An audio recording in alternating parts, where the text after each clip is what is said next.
Well, I was trying to sign into a simple file, not letting me do it. Why? I don't know. Several ways. So, let's see, where did we leave off last time we were together? Did we discuss, we can have a lot of,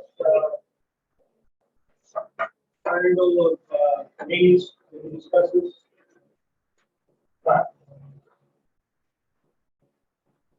These next, well, the end of this week, which is essentially today, and then next week,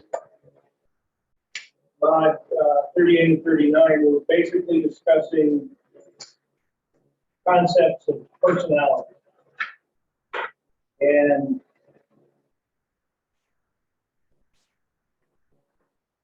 the video that I showed you talked about Freud and his idea that you have an id, ego, superego, and psychoanalysis, psychodynamic theory is all about conflicts. So as we go through life, we resolve a lot of conflicts on a daily basis, and other ones we don't resolve. And the ones that we don't resolve seem to be buried in the bottom of that iceberg in the unconscious part of our sense of being. And of course, being Freudian unconscious, not like not unconscious, or not like subliminal messaging, which is on an unconscious level. It's just buried down there at the bottom of your iceberg, and it's not available to you up in the top, which of course is the part that's seen above water, and that's your conscious self. So obviously you're conscious of the lights, the fan, the fact that you're in this room, and whatever. That's your conscious thought. So Freudian therapy, Freudian intervention says that the way you treat a patient, get them better, is you get them to, through a process called free association, which is basically generally lay down, close your eyes, calm yourself, and talk about whatever pops into your mind. Now, this sounds like it's pretty easy to do. It is not easy to do because we don't do it. It's not something we do. So you have to go through a little bit of training with your therapist in the beginning about how to do that. Because under psychoanalytical theory, the only way you're going to get at the unconscious is if it pops into the pre-conscious, which is in the middle, and then by you talking, it pops from the pre-conscious into your conscious, okay? And then once that happens, the job of your therapist is to acknowledge that, and then you begin to talk about it. Now, I've gone through this, so I know of what I speak. What you find fairly interesting, I think, is you could be talking because you're laying down, you're relaxed, you already know how to pre-associate, so you're just talking about things that go through your mind. It's like the conversation sometimes that you have with yourself, like when you're getting ready to go to sleep and you're thinking about your day, this happened, whatever. Now, what I find interesting is a lot of times when you get to a conflict,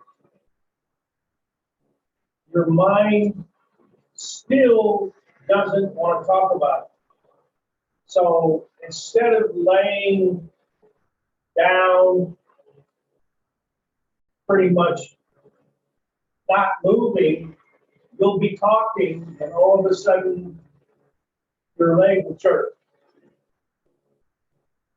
And the perceptive therapist will say, what was that about? And you go, what do you mean, what was that about?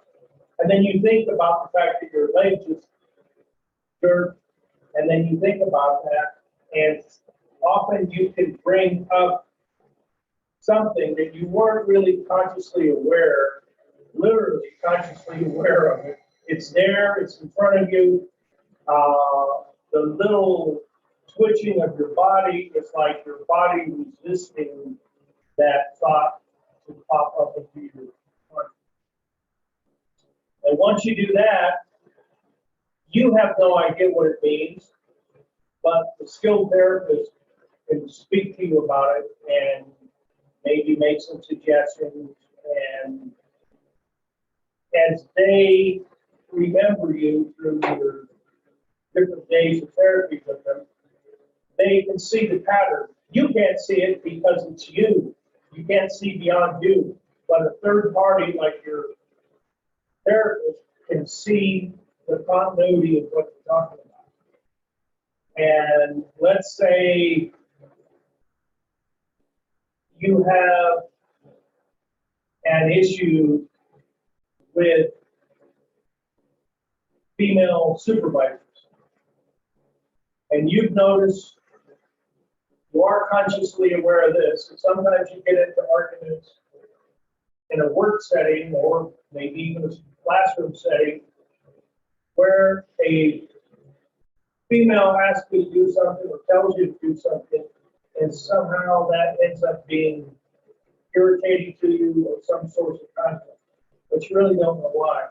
And you really don't even know that unless you do some introspection, because the therapist might say, have you been supervised before by a male? Yes. Do you have the kind of arguments and issues with them that you do with your current female supervisor? No, not really. My prior supervisor was a male, and it was all cool. I got along with him. It was all right. Just this new supervisor is a pain in the butt. We get into arguments.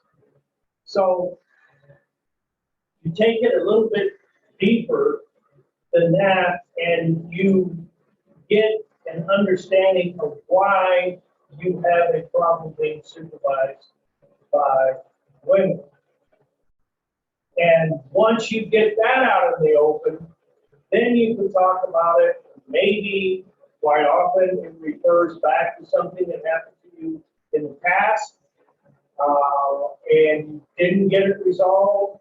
And now it's up front, and now you're trying to resolve it.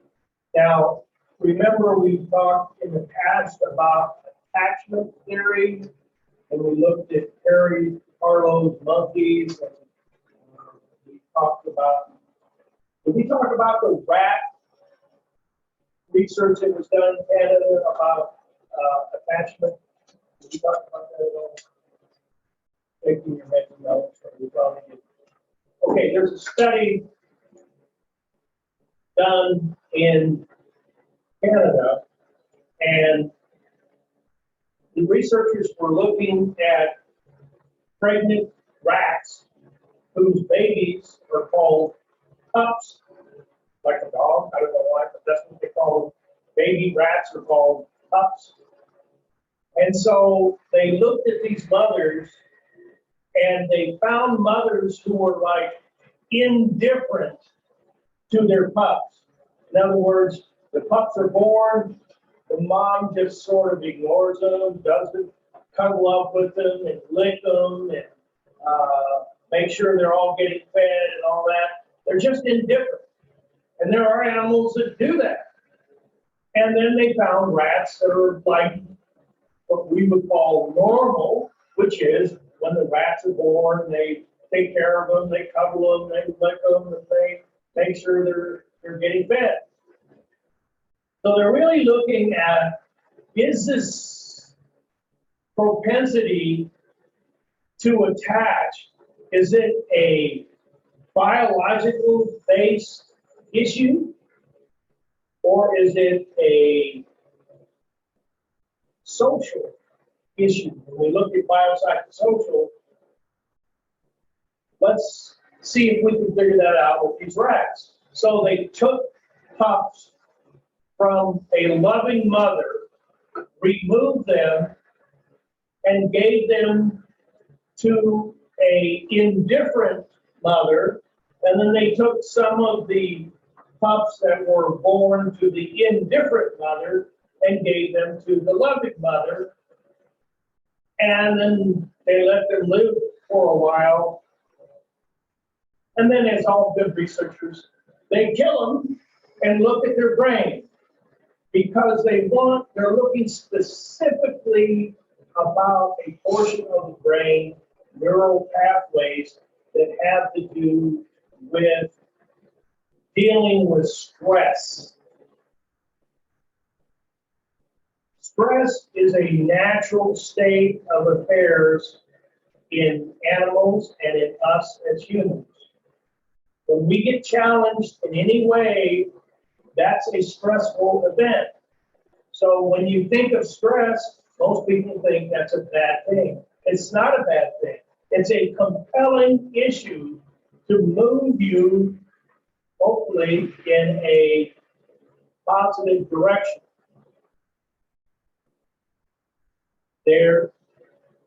When stress gets overwhelming, your body can't handle it. We talked about equilibrium. We talked about homeostasis, where your body likes 98.6, where your body likes your heartbeat to be at 91 beats per minute. And if you're not 98.6, today wasn't that cold, but some of you have jackets on. I have a jacket that I wore today because it's a little chilly. And walking around in a short sleeve shirt this morning is uncomfortable. So I put a jacket on. Some of you put a jacket, sweater on. That's normal. That's equilibrium. We try to keep this homeostatic equilibrium. Well, it's no different when it comes to emotions. So what we now know in rats as well as humans, that if you receive tender, loving care by either your mother or some other significant adult in your life when you were an infant, specifically the first 2 years of your life, then you can have a positive attachment. And when you grow up to be an adult, you have a secure attachment style. And so when you start getting involved in relationships, it works out very well. But you also know that there are 4 types of attachment. Only one of them is secure, the other 3 are insecure, and they're not healthy. So when they looked at these rats after they let them live for a while, they saw physiological differences in their neural pathways. And what happens is you take a pup that was raised by an indifferent mother and you stress them in some way, they can't handle the stress. They don't deal with it. Your ability to handle stress is in your genes. There is a gene pattern that deals with release of cortisol, other hormones that deal with stress. And so the pups that were raised by the loving mother, whether they were her natural born pups or not, they dealt with stress fine. And the pups that were raised by the indifferent mother, including the ones that were biologically born from the loving mother, they were just like their step siblings, and they did not deal with stress well at all. So, as a researcher, as a psychologist looking into this, this is pretty spooky stuff. Because it's saying that the way you relate to people in the outside world is determined by your first 2 years of life. And it's anatomically influenced by that fact. They call it biopsychosocial for a reason. Your biology is working where your genes are, is being affected by your social environment and your psychological side, your thinking, how you put things together. Now, the good news as far as attachment is you can change that as an adult. You can go to therapy, whether it's psychoanalytical therapy or not, learn your attachment style, learn where your pitfalls are, and work on changing it. And you can change yourself, even if it's biologically based now, because epigenetic influences of your mother, or significant other who was raising you, didn't do such a great job. So that fits into psychoanalytical theory, because psychoanalytical theory is all about conflict. We talked a little bit about id, ego, and superego. Id and superego are constantly in a fight because they are like opposites. Id is your impulses, your animalistic side of you that says, go, go, go, get, do it now. And your superego is the more methodical, the more thoughtful side of you that says, okay, you're hungry, your classmate is opening a Subway sandwich, so what you decide to do, your id tells you, ask that person for half that sandwich because you're hungry. And your superego says, you can't do that. That's rude. Rude to ask somebody for half your sandwich just because they're hungry. Okay, you're hungry, I got it. The ego comes in and says, look, if you're hungry, wait. Another hour, not even less than an hour. Another 40 minutes, you'll be out of this class. You can go downstairs and get something. You can last for 40 minutes. You're not going to die. So the superego fights with the id fights with the superego. There's always a constant conflict. And since your body likes homeostasis, equilibrium, you can't be in this state of fighting argument for long. You have to do something about it. So the ego comes in and figures out what you're going to do. Today is Thursday. If you had a test tomorrow and you're conscientious about your grades, so you want to be sure that you've got a good grasp on what the test is going to be, because you have a study guide, etc. You've read the mods, so you want to be prepared for a test. Well, lo and behold, your friends who are not in this class do not have a test tomorrow. They come over to your house and say, hey, let's go out tonight. I found out one of our places we like to go. They've got free music, and their Mexican food is half price because of some celebration, whatever reason. And so let's go. We need a break. It's almost the end of the week. Let's do it. We want you to go. So your id says, yeah, I've been studying. It's time to get away from this studying crap. Let's go out and have a good time. And then the superego comes in and says, you can't do that. We've got a test tomorrow at 9 o'clock in the morning. want to screw that up, you want to go out, maybe drink too much, have a hangover, you really haven't reviewed the test questions yet? No. So then the ego steps in and says, look, it's okay to relax, have a good time with your friends, but not the night before you're going to take an exam. So let's work out a compromise. Tell your friends, look, I really want to go out, spend some time with you guys, but I have a test tomorrow. So what I think we should do is I will promise to go out tomorrow night after the test is already done. Then I can really relax because there's no test on Saturday and have an enjoyable time. How about that? And that could be a compromise. The ego has taken care of the it by saying, you're going to get what you want, you're just not going to get it on Thursday night. And the superego gets what it wants, which is an opportunity to study for the test, feel good about being prepared when you sit down in a desk and start taking the test.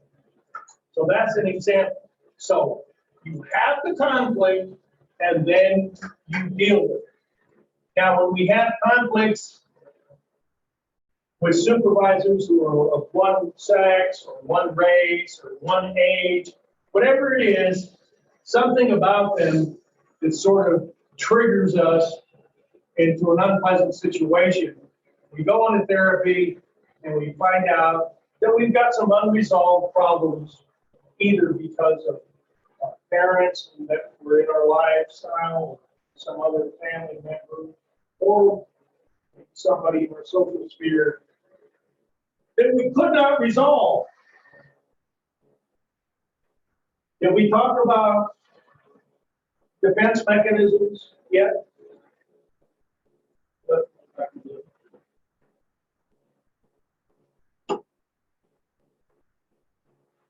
Okay, on this sheet, you have the definition of some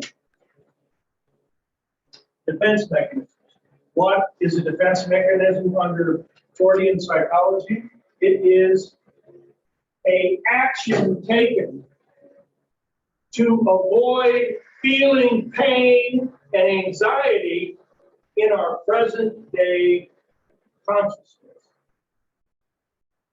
So,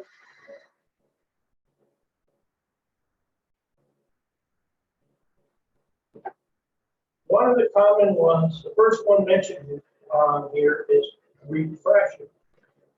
We take a painful memory that we were not able to resolve and we push it down from our conscious awareness through the pre-conscious awareness down into the unconscious awareness because we need that homeostatic equilibrium and we're not getting there. So one way to get there is to temporarily remove the conflict because we can't solve it in our day-to-day life. So that does resolve it, but only temporarily. So the issue is still buried in our unconscious. And lo and behold, we're having problems at work, and we don't know why. And it all goes back to a prior experience of a conflict that we had with a woman, a male, or somebody who was older, somebody who was younger, whatever, and we didn't get a result. So you go to therapy, it comes up, and then you get a result, and you move on. That's the process of therapy. Now, analytical therapy is criticized by the vast majority of therapists and counselors in the United States today. Why is that? Because psychoanalytical therapy takes a long time. And as a neo-Freudian, I would say it does take a long time. And the reason it takes a long time is you're working on personality choices and behaviors. They don't change overnight. This is something that's ingrained into your enduring personality traits that Hank talked about in the video and our definition of personality mentions, which oddly enough, our questions, definition of personality is question 1 on Lab 38. The answer was B, personality. But when you look at 2, the concept of a personality most clearly embodies the notion of what? C, behavioral consistency. That's what Hank's definition had in it. And enduring over time part of your personality. So if you're generally, part of your personality is your trait of being a very nice, muy amable persona. That's the way you are. But today, you're in a pissy mood, so if your classmate asks you for something, you are a little bit harsh with them, which is not your normal way. But you just had something happen to you that was not pleasant, and you're under that duress, stress right now. So that is not your personality. Just because this one time, this one situation, you are not very friendly and not very giving. But normally you are. So your personality is you're generally very nice and courteous and giving. Another common one is denial, which is the very next one. Denial involves blocking external events from your awareness. Some situation is just too much for you to handle.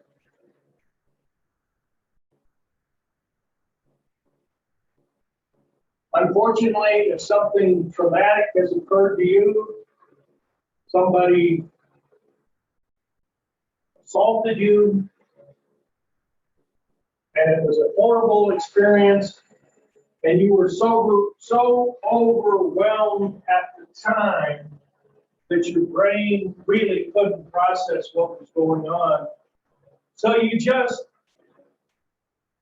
sort of block out what's going on, and your mind goes somewhere else. It's like you're not even there. You ever, unfortunately, have to talk to somebody who's been a sexual assault victim? They often say, I just blocked it out of my mind what he was doing and just hoped that I was going to live. So if you don't resolve that issue of being a victim, you're going to carry it with you for the rest of your life. You'll always remember it. No way you're going to forget that. But it's not going to come up again in your life.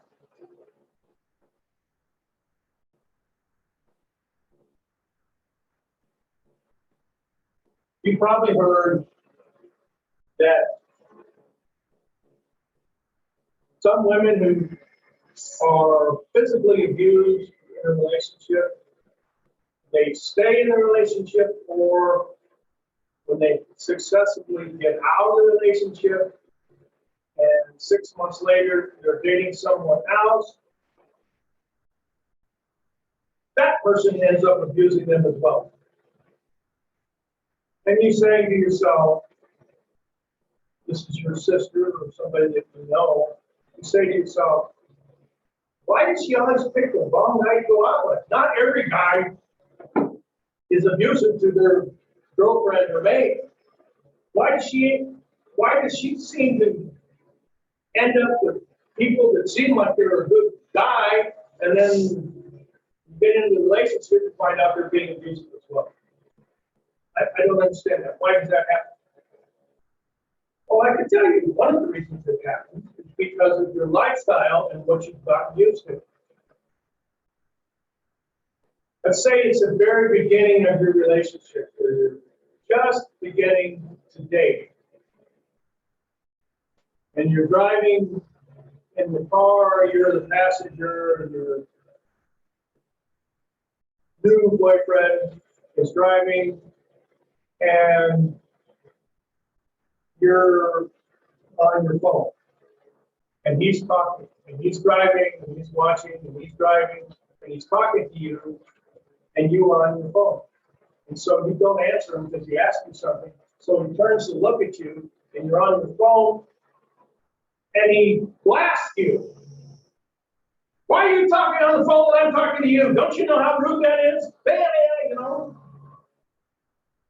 Most of us would like be a little bit startled and go, it's no big deal. That doesn't mean that I wasn't listening to you just because I was looking at my phone. You know, I'm expecting an important message, so of course I'm going to check my messages. And so we sort of have a little bit of an argument, and then it blows over, and then you go on. Doesn't seem very harmful. But what you are telling that guy is, if you do something that he doesn't like, and he gets aggressive with you, whether it's by his voice, his intonation, his visible anger, then he's likely to do it again. Next time something happens, instead of just raising his voice and getting angry, he puts his arm over on your arm and squeezes it. I told you not to do that. Don't do it again. And yet the relationship continues. Okay? Well, all of you know me, only through.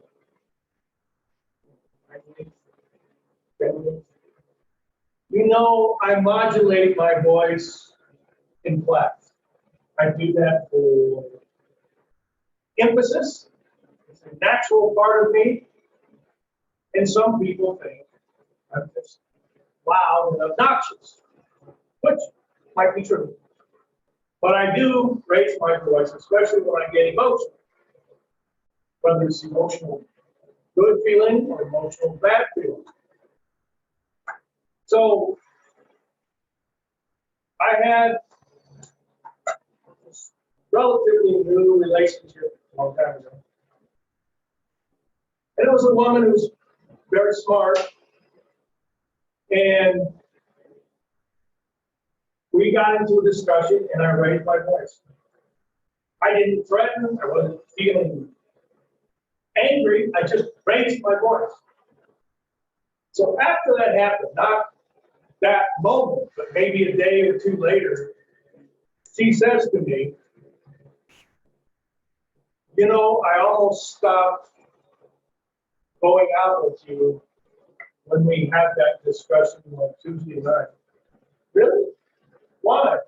Because you raised your voice and we were like near having a conflict. I'm thinking, oh yeah, that's what people do when they get emotionally attached. Things are important. If you weren't important to me, I wouldn't raise my voice because I wouldn't care. You want to go? Go, baby. Well, she knew better than I did that if you as a woman allow such behavior and you have been abused or nearly abused by somebody in the past, there is a red light warning that goes on in your brain and says, oh, hell no, I am not going to continue seeing this guy. Because if we're driving down the street and I just happen to be looking at my phone and he reaches over and grabs my hand and squeezes it and tells me, don't ever ignore me when I'm talking to you, this is a bad sign. Because it might lead to something else and I am out of here. And so you don't see somebody again. The person who tolerates that, there's a connection. I get mad, I overreact, I get aggressive, and you get passive and you accept it. And then there you go. Then there's a whole other philosophy that says these guys that blow up and do stupid things, they sometimes feel bad about it, so then they overcompensate and start sending flowers and telling you, oh, I'll do this, I'll do that, we'll take your kid to Disneyland, and, so they really start lavishing praise and adoration and gifting and all that kind of stuff to compensate for their idiotic, moronic behavior. And women accept them back because they're nice people. And they sort of like being romantically pampered like the relationship began a long time ago. It's like restarting their relationship in the honeymoon period. And that starts a dangerous cycle. Because the guy's like, oh, please, I want to go out with you. I'll never do that again. I was just under a lot of stress from work and I shouldn't have done it. You accept them back, and it's on. And one of the reasons you accept them back is because you may not be able to control him, but man, if he steps over the line and you let him know it, then he comes back to you on his knees, begging you to take it back. That's kind of cool, because now you're in charge. So you can say, well, if you want to go out with me, then you better find me a car to drive that's better than the one I'm driving. Okay, I'll do that. All right, that's the psychology of that. And those kinds of conflicts occur, and you have that buried in your unconscious. You don't even know what's going on. It takes a third party to analyze your behavior in the presence of this guy. And then you can go, oh, I see. All right, so that's psychoanalytical. Your defense mechanisms help you in your day-to-day desire to push the conflict down the line. Think about it, dwell on it, because you think it. Now, talk a little bit about humanistic psychology, which came about in the 60s when the psychological community was tired and bored with and in conflict with behavioral therapy, where humans are looked upon like an ox and we're just animals with a carrot dangling in front of us. And if you find the right carrot or the right food to dangle in front of us, we're just going to move forward. So the behavioralists are the ones who say, I don't care how you were treated. I don't care how your parents were treated. I don't even want to talk about attachment theory. That's stupid. No reason to talk about it. No reason to talk about how you feel about yourself, what your introspective opinion of yourself is, whether you have high self-esteem, low self-esteem. I don't care. The only thing I care about is what motivates you. Money motivates you. Will you wash my car for $1.50? No.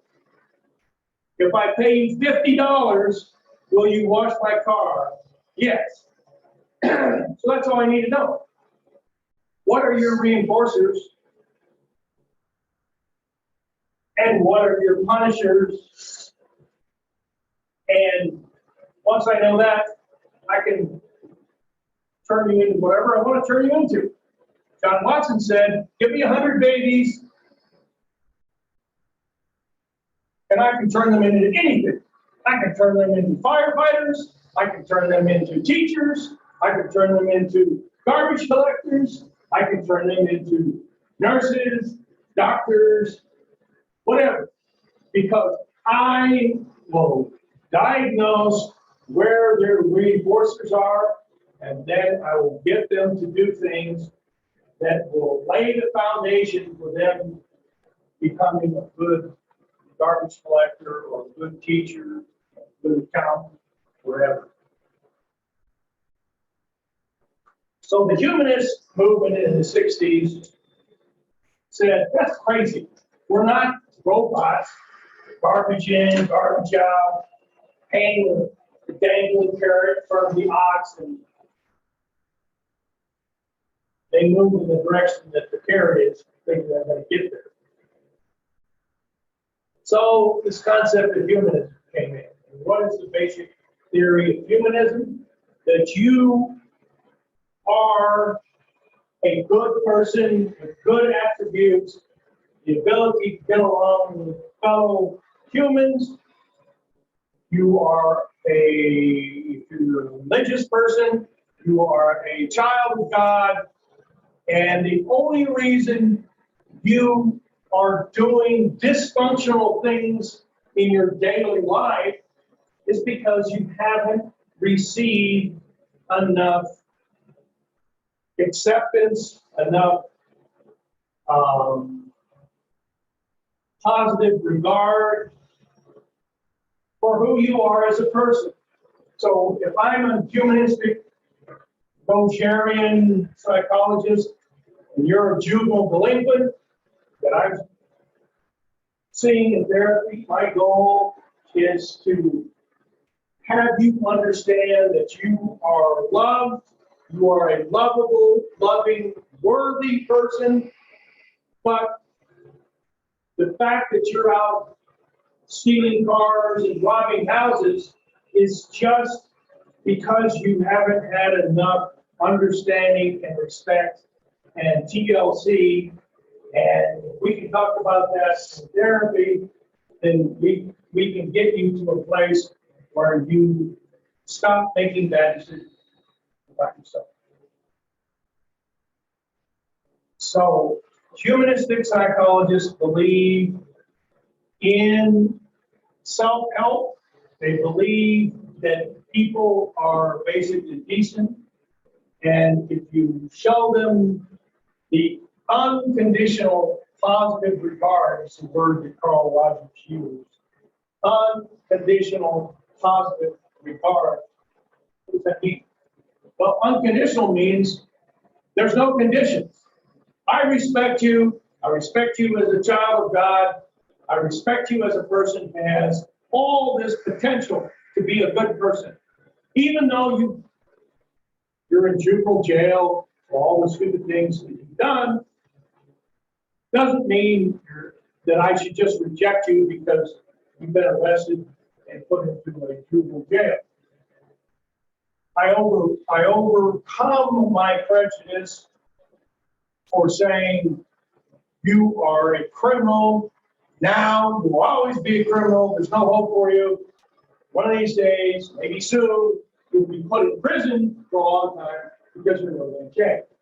Matter of fact, you might have mentioned the Diagnostic Statistical Manual 5, the book of descriptions of mental illness that's used by mental health professionals across the world. Actually.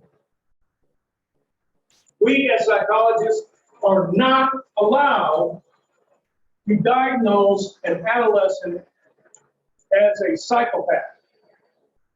Psychopaths, as you probably know, are people who do not regard other people. They really don't care about feelings what motivates them are some pretty dark things.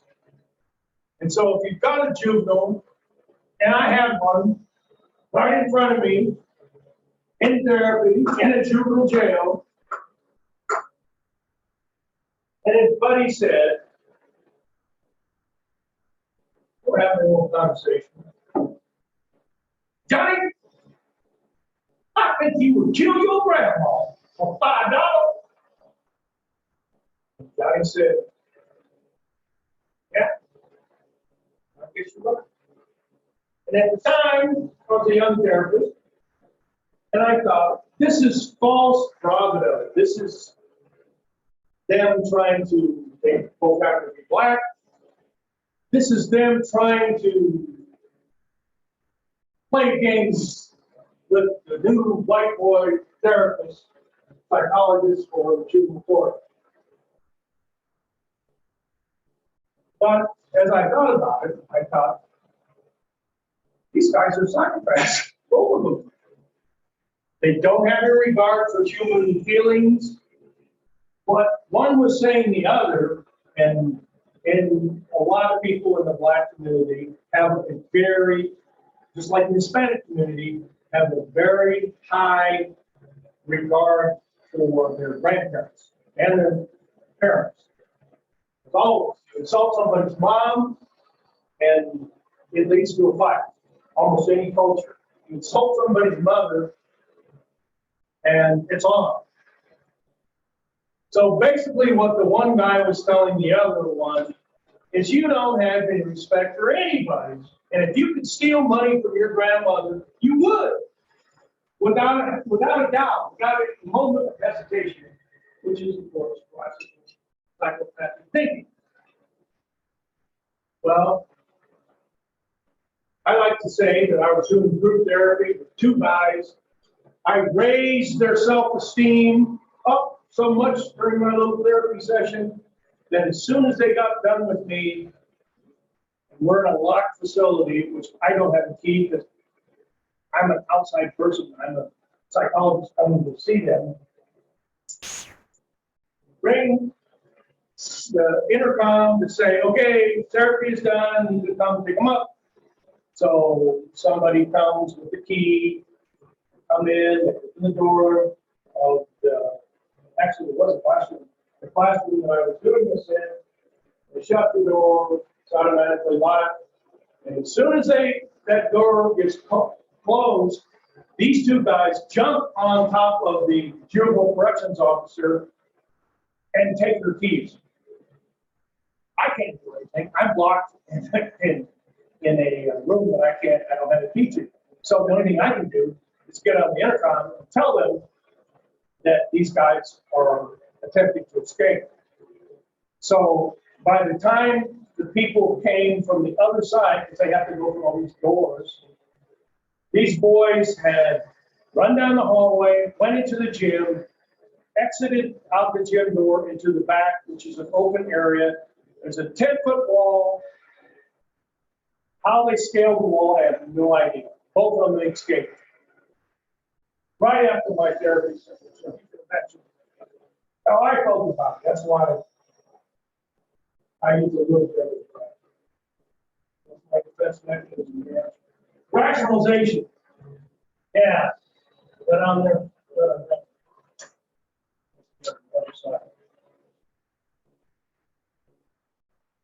Yeah, rationalization involves the creation of a false but plausible excuse to justify unacceptable behavior. So, yeah, my rationalization was I lifted their self-esteem so high, they knew they couldn't stay in jail anymore. They wanted to be liberated, and so they acted on it because they felt so good about their renewed self-esteem. Of course, that's crap. I say that as a joke. 6 months later, Johnny still hasn't been arrested. He robs the cabbie of his money, and the cabbie, of course, not being stupid, he gives him the money. Johnny's in the back seat with a gun, and the cabbie gives him all the money he has. So what does Johnny do? He shoots him in the head, kills him. The guy was no threat. He gave him what he wanted, and he killed him anyway. Why? Because he could. Why not? So he was 17, and in Illinois, they have a law that you can take a 17-year-old, sometimes even younger, and you can charge them with adult crimes and adult punishments if you can convince the judge there's a reason to get around the exception of charging juveniles with adult crimes and adult punishments. So that's what happened to him. He was convicted, sent to an adult jail, probably with a life sentence. But I could not, when I did a psychological exam on him or anybody else, I could not call him a psychopath. I could not call him I could probably say somebody with psychopathic tendencies, but I could call him somebody that had a conduct disorder in DSM-5. Well, conduct disorder can be something as simple as somebody that doesn't want to do things like the teacher tells them to do, like their parents. Doesn't mean they don't care, doesn't mean maybe they have that deep inner conflict. They don't want to follow rules because they've got an unresolved conflict. So the reason we're not allowed to call them a psychopath if they're a juvenile is because juveniles have a huge capacity to change. You got a juvenile who's a juvenile delinquent. They do bad things. They tag. They beat up other people in other gangs, and they do things these guys that go into gangs do. Then they're 20, 21 years old, and some of their old friends call them up and say, "Hey, let's go out, man. We go do some drinking, smoke some bud, be like the old times, cause some havoc." And the 21-year-old says, "No, I'm not going to do that. I got a girlfriend. She's pregnant. I'm working. I'm trying to start a family and do well." And they change. They literally age out of being a juvenile delinquent. Happens all the time. Very, very high frequency. So if you tag somebody as an unrepentant juvenile delinquent that's just eventually going to end up in prison like Johnny did, it's unfair because juveniles can change. Now, if they're adults, not that adults can't change, but it's harder to change when you're an adult and you're participating in criminal behavior.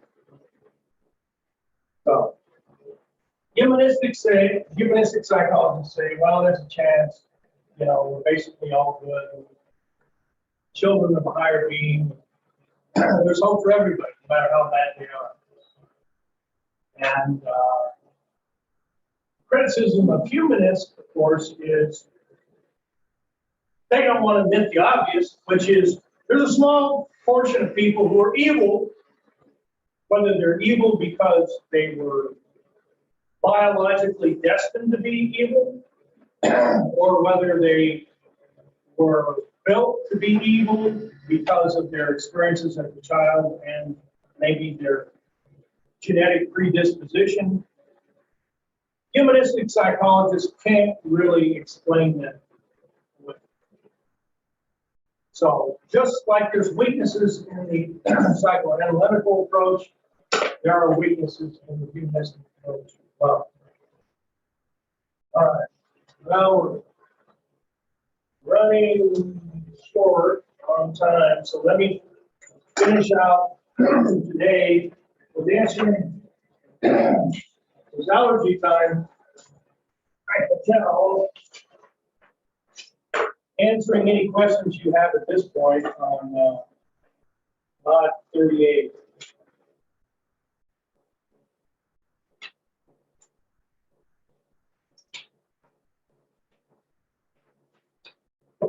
Just turn the page and I see question 67. Freud suggested that defense mechanisms protect an individual from what? Well, our choices are anxiety, an inferiority complex, the collective unconscious, or the erogenous zones of the ridiculous. The only thing it could potentially be is anxiety or an inferiority complex, but the answer is going to be anxiety. Why? Because anxiety is debilitating and it can be painful. So we want to avoid pain. So we come up with these defense mechanisms to stop that from happening.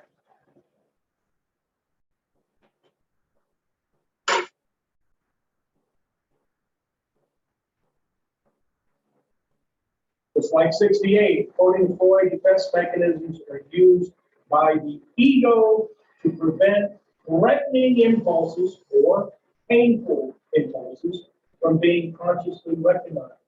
Bury it, suppress it, deny it, rationalize it, project it. All these are defense mechanisms that avoid you having to deal with that content. And then 69 talks about repression.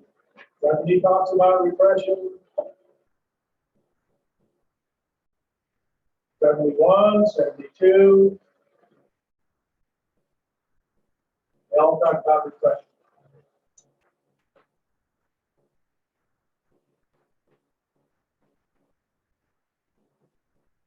I don't know if any of you have ever heard of this concept of a slip of the tongue. Somebody said something that was wrong, and they didn't mean to say it, but it just comes out.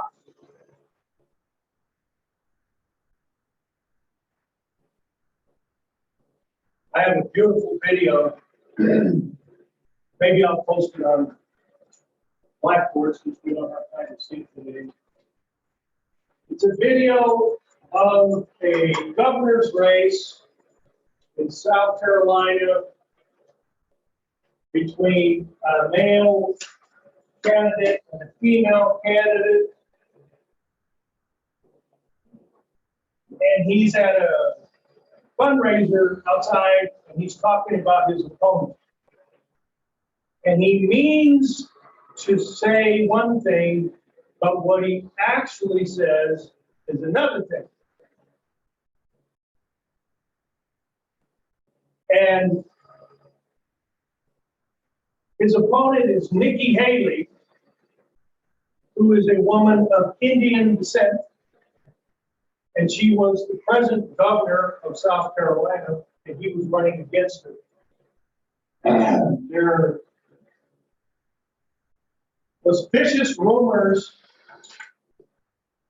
She's an attractive woman. There was vicious rumors that she got her position as governor because she, quote, slept around and used her body to convince politicos to support her. She was also married to a guy who was older than her, and so the argument is some young, attractive woman like she is, probably not getting sexually satisfied by her husband who's 15 or 18 years older than her. So she's finding it outside in the outside world. And one way to kill two birds with one stone is sort of offer herself as a sexual partner to powerful politicians. And then the next thing you know, they're supporting you for governor and you get elected. Okay? So when you watch that video, remember that the guy who said what he said had heard those rumors. And those rumors were in his brain, in his mind, but he didn't want to say what he does eventually say. Because he says a word, a very degrading word, that sounds a lot like another word that has nothing to do with sexuality. And it's easy to say from a psychoanalytical point of view, his true attitude about her is something that rhymes with door. Now you know what we're thinking of. And in the video, he, in essence, calls the W word that rhymes with door. Because he was trying to say door, and it came out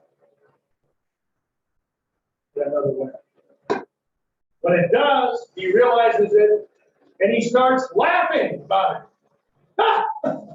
And he corrects himself. I meant door. That's a classical Freudian slip. His true attitude about her is she is a W door. But you can't say that because it's politically incorrect. Say something after the question.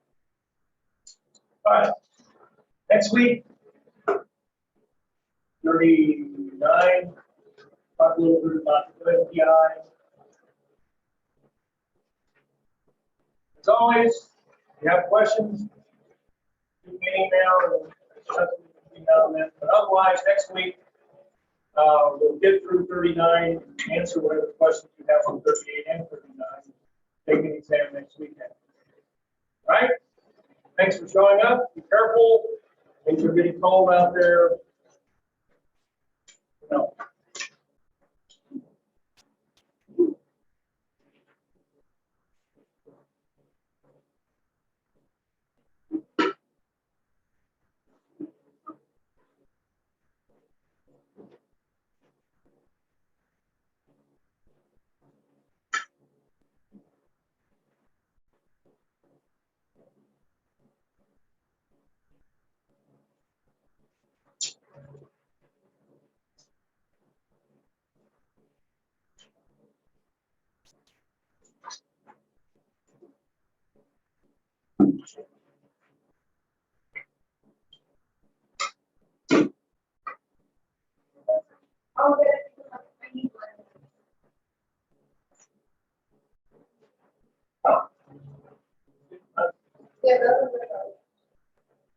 You got 39, right? Yeah.